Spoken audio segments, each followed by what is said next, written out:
Hello மக்களே வணக்கம். இஸ்ரேலுக்கும் ஈரானுக்கும் நடுவில் நடந்துக்கிட்டு இருந்த பிரச்சனை உலக நாடுகளுக்கு எல்லாத்துக்குமே தெரியும். இதுவரைக்கும் இஸ்ரேல் ஈரான் அடிக்கிறதும், ஈரான் இஸ்ரேல் அடிக்கிறதும் அப்படி தான் இந்த போர் போயிட்டு இருந்துச்சு. இடையில அமெரிக்கா உள்ளே புகுந்து ஈரானுக்கு ஒரு எச்சரிக்கை கொடுத்துருந்தாங்க. நீங்கள் இஸ்ரேலை தாக்குறதை நிறுத்தணும், 2 நாடு போரை நிறுத்தணும் அப்படின்னு சொல்லியிருந்தாரு.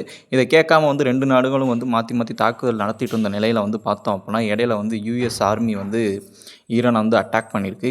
இதுக்கப்புறம் பார்த்தோம் அப்படின்னா துபாயில் இருக்கக்கூடிய பூர்ஜ் கலிஃபா அந்த மாதிரி இடங்களில் ஈரானும் அமெரிக்க இராணுவ தளங்களை மேலே தாக்குதல் நடத்தியிருந்தாங்க.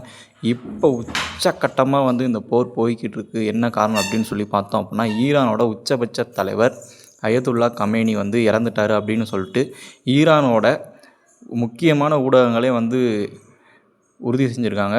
அவரோட உடலை தேடிக்கிட்டு இருக்க நிலை தான் போயிட்டுருக்கு. 40 நாள் ஈரானில் துக்கம் அனுசரிப்பும் சொல்லியிருக்காங்க. இப்போது ஈரான் எங்கெங்கே அட்டாக் பண்ண போகிறாங்க அப்படிங்கிறது தான் உலக நாடுகளுக்கான பதற்றமாகவே இருக்குது. அரபு நாடுகள் எல்லாமே ஒன்று சேருமா?